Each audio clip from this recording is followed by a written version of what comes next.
Greetings! Now that we've gathered all the Poe Souls down here in Lake Hylia, we can actually, we're going to go grab some more that are up in Zora's domain area. So, as long as we're heading that direction, we can go ahead and play this minigame, which will take us up to Upper Zora's River. So, pretty much, the last part of this video will deal with Poe Souls up there in Zora's River area. Meanwhile, most of this video, about 70%, will deal with this minigame. You want to walk over to any of the hot grass, wall and wolf form, anywhere in this Lake Hylia area, and as soon as you do, this new character will introduce itself.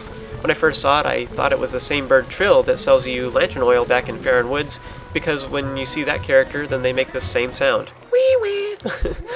Anyway, Plumm has a minigame available to us that works just like riding the Shadow Cargaroks in Twilight to gather the Tears of Light that we did before. This time it's in the light, so it's a regular Cargarok, and we are popping balloons instead of dark insects. Squish. The goal is to get up to 10,000 points, and there are 3 different types of balloons that you can get. This minigame is actually pretty easy to get the prize, and you can easily get well over 10,000 points. That part's a cinch. Stand in front of the hot grass and howl the tune in order to summon a Cargarok. The basics are the same, so you can dash with it using the A button, and you can use your Wiimote to aim at the screen, and the Cargarok will follow your pointer. If you hit a wall, you'll have to try again because you'll be swept downriver.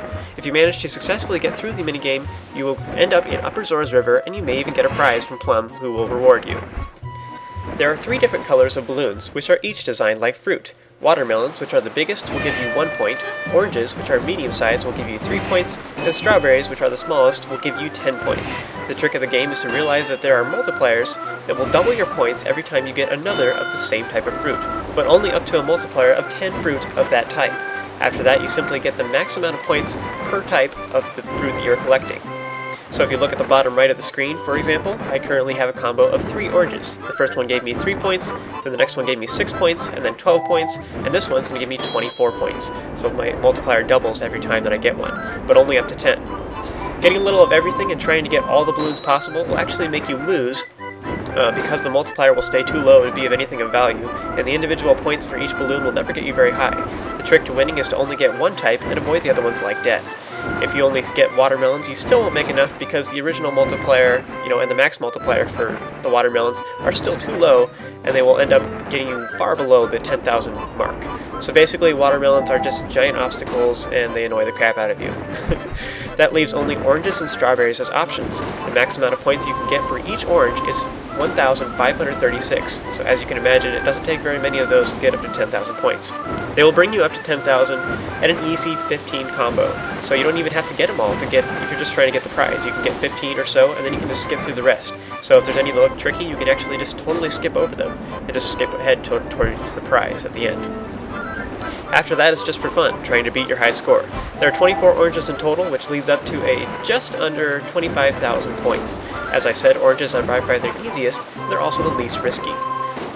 Can you imagine just how long it would take to blow up all these balloons? I mean, my gosh, that's a lot of helium. It's just probably be crazy expensive. And does Plumm really do this all by himself? I didn't know birds were so good at tying off balloons. Do they use their talons to do that? I don't know, I can just see it now. He blows them all up successfully, and then he's like, okay, I gotta bring them all and place them, and he's like, careful, careful, flying around, it's all pop! Dang it! He's gotta go all the way back and blow up another one, and gosh, that just sounds like a lot of work to me.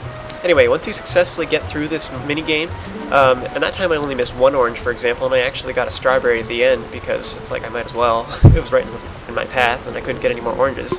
You'll be dropped off by the Cargarok, and you'll meet up with Plumm. Bird's reaction will depend on how many points you got, and if you manage to get over 10,000 points the first time, he will gift you with a piece of heart. If you've been following the walkthrough thus far, this should be your 21st piece of heart. Now at this point, that's all we really needed, but it's still daylight, and I have to wait for night for more Poe Souls to appear, and so I'm going to play it again, and this time I'm going to be getting strawberries, because I know you're all curious, and I know that you guys would ask if I didn't do it. So to start out with, you just want to go ahead and snag the oranges until you get to the strawberries. They're in the way, and it's a few extra points, so you might as well.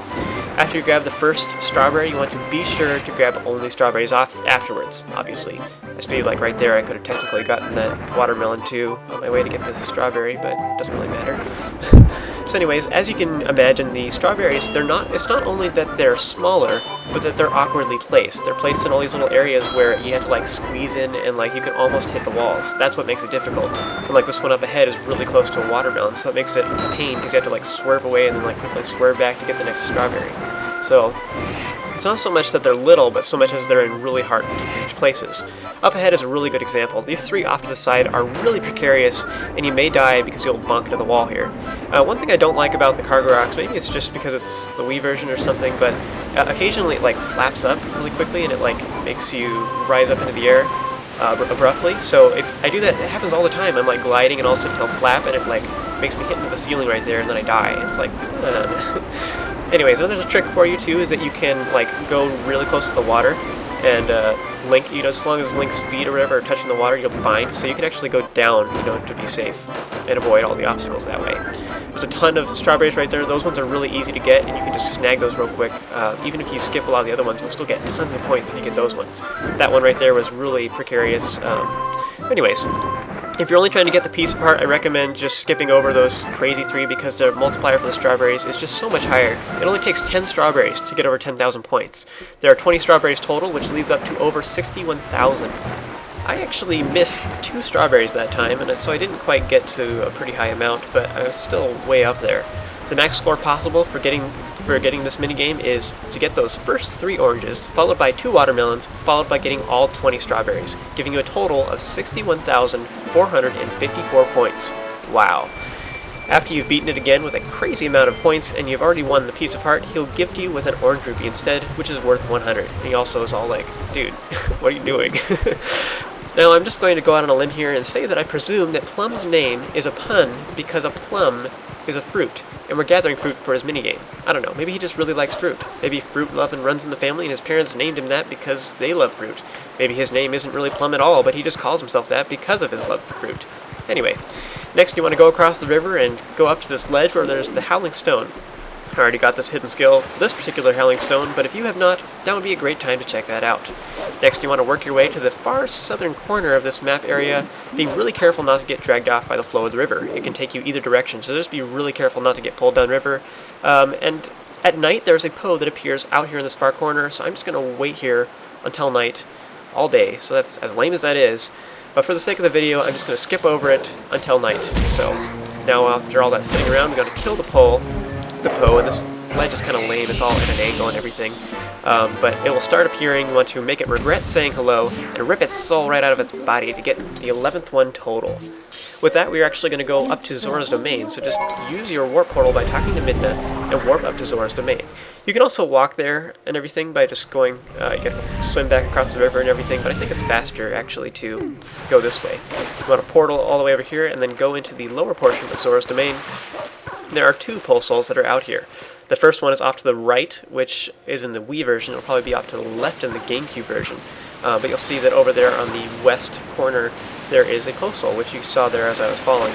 We actually saw this one earlier when we came here, actually a few chapters back. We saw this Poe Soul, and I mentioned that we couldn't do anything about it, but to just remember it for later. So now it's later, and now you hopefully still remember it. So there's also a golden bug over here that you can snag if you like. I actually already grabbed that one. So over here is that Poe Soul I was mentioning before. You want to go ahead and slaughter it. Just wait for it to get low enough to defeat it. You can also use Midna's charge attack to smack it all in one hit. Anyways, after it's been succumbed to your greatness, you want to rip out its soul to get your 12th one total. Yay! With that, you want to hop down into the water and go over to the opposite side, which is towards the east. If you're playing the Wii version, it'll be towards the west if you're playing the GameCube version. You want to actually head up behind the waterfall. So you want to climb up this way, and you can use Midna jumps to get up onto this next platform area. So once you get over here, then you'll see that in the distance there is a Poe that is glittering in the distance that has, you can see its lantern. So you want to Z-target it and then select. So I recommend just being really careful not to fall off the ledge because that would be lame. You want to kill it and tear out, be all unfriendly-like, and take its soul, which should be number 13. With that, we want to warp over to Kakariko Village, and we will continue our mad quest collecting Poe Souls in the next video. I'll see you guys there.